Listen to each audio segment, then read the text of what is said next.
Stori ya leo.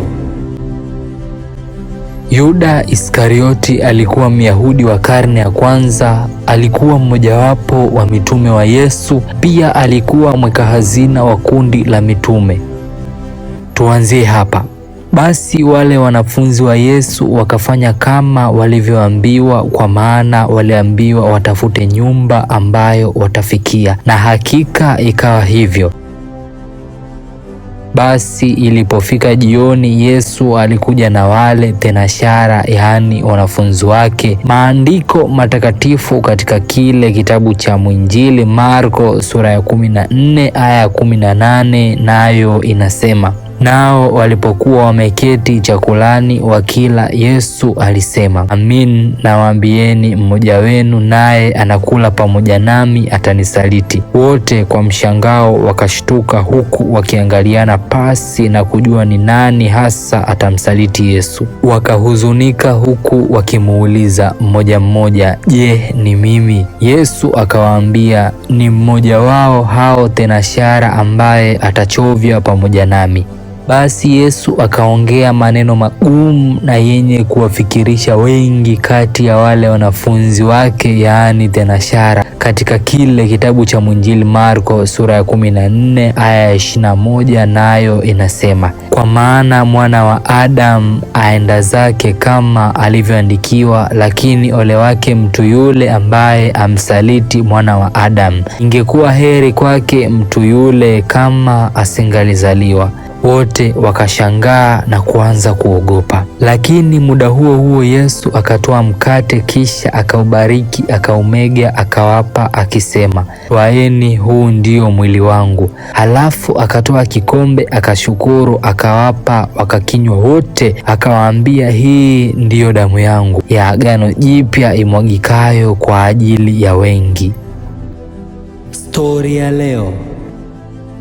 Wapo wasomi wanaosema Yesu alipomwambia Yuda aondoke kwenye mlo wa Pasaka, alienda moja kwa moja kwa wakuu wa makuhani, nao wakakusanya kikundi cha wanajeshi kwenda kumkamata Yesu. Lakini Yuda akaona isiishie hapo, akaliongoza kundi la wanajeshi na makuhani mpaka katika milima ya Mizeituni, Getsemane, huku akiwa na uhakika kwamba Yesu yupo mahali hapo, kwa sababu Yesu na mitume wake walipokuwa wakienda Yerusalemu na kurudi Bethania, mara kwa mara walisimama katika bustani ya Getsemane. Hivyo Yuda aliamini lazima wakute bustanini Getsemane. Basi ikazuka gumzo na balaa kati ya wanajeshi, wakaulizana huku wakisema, hatujawahi kumwona Yesu, je, tutamtambuaje? Yuda akawatoa wasiwasi kwa kuwaambia, msijali, mimi nitawapa ishara.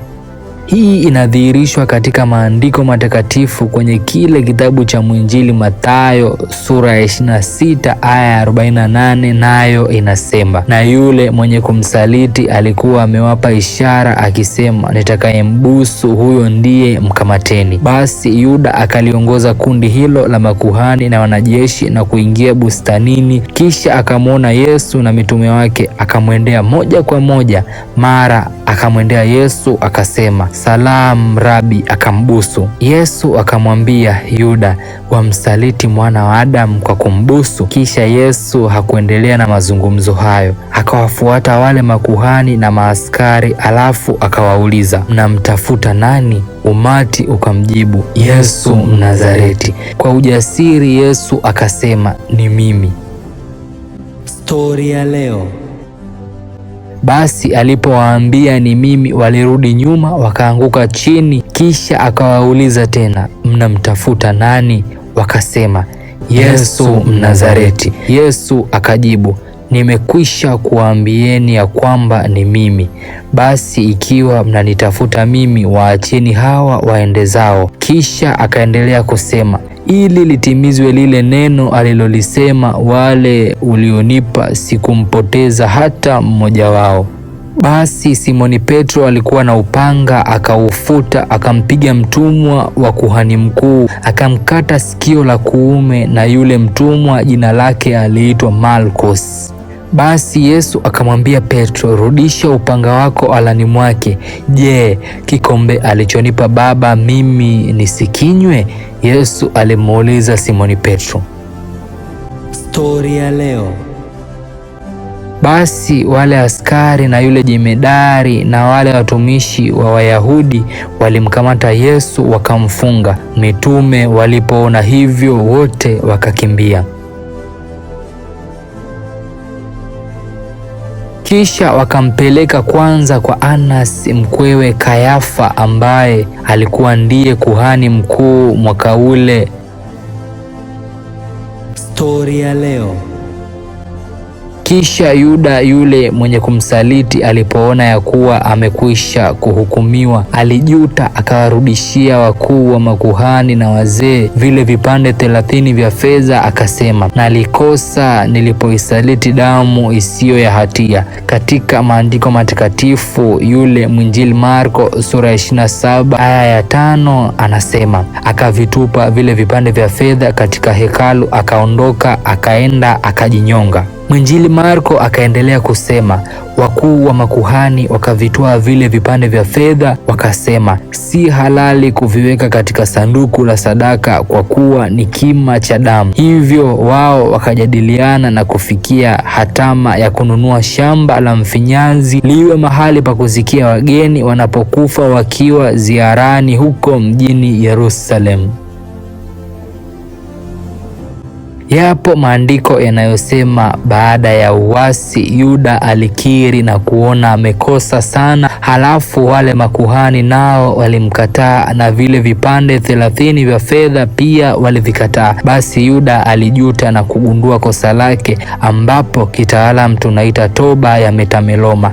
Hapa unisikilize kwa makini zaidi.